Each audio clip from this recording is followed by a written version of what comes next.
Good morning, afternoon, or evening from wherever you're tuning in from today. Thanks for joining part 2 of our 5-part mini-series on continuous quality improvement, or CQI practices. These videos are intended to be short, bite-sized videos to help you quickly understand the ins and outs of CQI practices and how to get started today.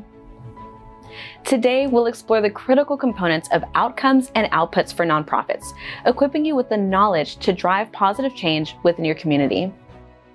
Before we can create output and outcome statements, it's important for us to define these two key terms to understand their distinct differences. Let's start with outputs. Outputs are the direct results of your organization's services. Because they are service-focused, they should always begin with a number before the statement to give a great day-to-day snapshot. Understanding your outputs is crucial as it helps to measure the immediate effects of your programs. By understanding your outputs, you can track your progress, allocate resources effectively, and communicate your achievements to stakeholders. Here is a list with different types of output measures. By no means is this an exhaustive list, but it's a great starting place for you to begin thinking about how some of the things you're already monitoring can fit onto this list. A good output should always include 3 main things: the number or volume of your impact, the services that were provided, and the target group that was impacted. So that's number or volume of your impact, plus services provided, plus target group impacted. Using this formula, let's think of a few outputs for our friends at Alice's Animal Rescue. Maybe 13 pit bulls adopted through an online adoption portal, or 23 vaccination and spay-neuter clinics offered to mature cats. Comment below with any other outputs you can think of for Alice's Animal Rescue. Now let's talk about outcomes. Unlike outputs, outcomes focus on the changes your programs aim to achieve. These are more client-centered and should describe the changes in people due to the services you provide. Understanding outcomes enables you to assess your program's impact, adapt strategies for greater effectiveness, and attract funding based on demonstrated results. Crafting clear outcome statements is essential. They should outline the specific changes you expect to see as a result of your program. Just as we use the formula to simplify creating an output statement, we'll do the same with creating an outcome statement.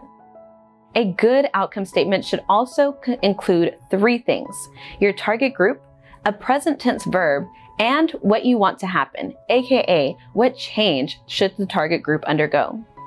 Using this formula, let's create an outcome statement that aligns with one of the output statements we identified earlier for Alice's Animal Rescue. A possible statement is mature cats plus strengthen plus immune system and overall health. Comment below. I'd love to hear your thoughts on any other outcome or output statements that you can think of for Alice's Animal Rescue. Hopefully, this gets you thinking about what type of outcomes your organization can create based on services and client information you're already tracking. Here are a few ways you can begin creating output and outcome statements starting today. Decide if they'll be created internally or designed to align with industry standards. Consider hosting a focus group with your clients to gain their input and insights. Maybe have a brainstorming session with a diverse representation of staff to ensure various aspects of your organization is included. Possibly think about how you want to communicate the purpose and value of your services. Now let's put your knowledge to the test with a quick quiz on outcomes and outputs. I will ask you several multiple choice questions and wait just a few seconds before showing you the answer. Feel free to pause the video if you need more time. What is the primary difference between outputs and outcomes in nonprofit organizations? A. Outputs are service-focused while outcomes are client-focused. B. Outputs and outcomes are synonymous terms. Or C. Outputs refer to financial gains while outcomes refer to social impacts.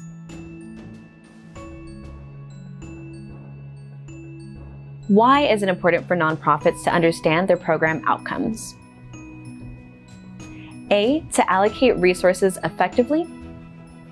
B. To assess the impact of their programs. Or C. Both A and B. Great work! If you had a hard time answering any of the questions, or you just want to look over a certain section before moving on, use the chapter breakdown to jump to the section you're interested in reviewing. If you are interested in learning more about United Way of Greater Houston's efforts in this space through our coffee and quality programs, we are taking this work a step further by empowering our partner agencies and community partners to lead the way in strengthening data practices across the nonprofit landscape. I encourage you to check on the link below for more information. Now, if you're ready to move to the next section, buckle up and get ready to learn all about SMART indicators and objectives for nonprofits.